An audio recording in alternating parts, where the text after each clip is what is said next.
एक दिन बादशाह अकबर ने अपने महल में यह घोषणा करवाई कि जो आदमी सर्दी के मौसम में नदी के ठंडे पानी में पूरी रात खड़ा रहेगा उसे बादशाह अकबर खुद पुरस्कृत करेंगे।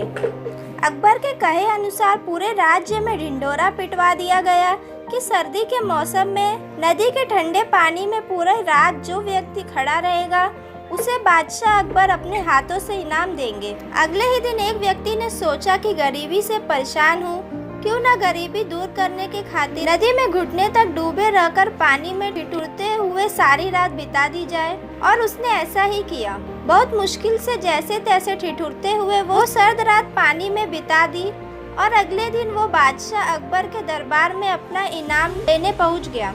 बादशाह अकबर ने उससे कुछ सवाल पूछे। तुमने कैसे सारी रात बिना सोए खड़े खड़े ही नदी में रात बिताई? तुम्हारे पास इस बात का क्या सबूत है? मैं कैसे मान लूं? इस पर उस व्यक्ति ने उत्तर दिया कि जापना, मैं सारी रात नदी के किनारे जलता हुआ दिया देख रहा था और जगते हुए सारी रात नदी के ठंडे पानी में गुजार दी।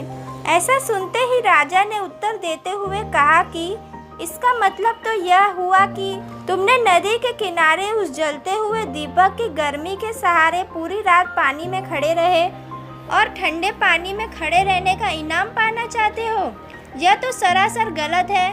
और बादशाह अकबर ने क्रोधित होकर सिपाहियों को उसे जेल में बंद करने का आदेश दिया। बीरबल भी दरबार में बैठे बैठे यह सब देख रहे थे कि राजा गलत कर रहे हैं। बीरबल को यह देखकर बुरा लगा कि बादशाह अकबर उस गरीब पर जुल्म कर रहे हैं और सारी रात ठंडे पानी में ईमानदारी से खड़ा रहने के बाद भी उसे इनाम की जगह सजा दी जा रही है। तभी बीरबल ने मन ही मन सोच लिया कि राजा को एक उदाहरण के जरिए न्याय करने का सही सलाह दी जाए ताकि राजा के पद की गरिमा भी बनी रहे और गरीब आदमी को उसका हक भी मिल सके।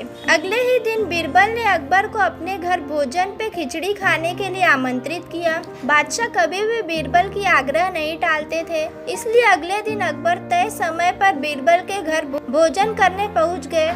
काफी देर तक जब राजा भोजन के इंतजार में बैठे रहे और भोजन नहीं आया तो राजा ने कहा, बीरबल वो स्वादिष्ट खिचड़ी कब परोसोगे? तो बीरबल ने जवाब दिया कि राजन, खिचड़ी पक रही है और वह खिचड़ी पकते ही आपको परोसी जाएगी। काफी समय बीत जाने के बाद भी भोजन नहीं आया तो बादशाह अकबर गुस्से से खड़े हुए और कहा कि यह कैसा भोजन है जो पक ही नहीं रहा है? मैं स्वयं देखना चाहता हूँ। और गुस्से में राजा उस जगह पर पहुँचे जहाँ बीरबल राजा के लिए खिचड़ी पका रहे थे। बादशाह ने देखा कि एक बहुत लंबे से डंडे पर एक घड़ा बांधकर उसे बहुत ऊंचा लटका दिया गया है और नीचे जरा सी आग जल रही है। पास ही में बीरबल आराम से खटिए पर लेटे हुए हैं। इस पर बादशाह ने गुस्से में बीरबल से पूछा, यह क्या तमाशा है?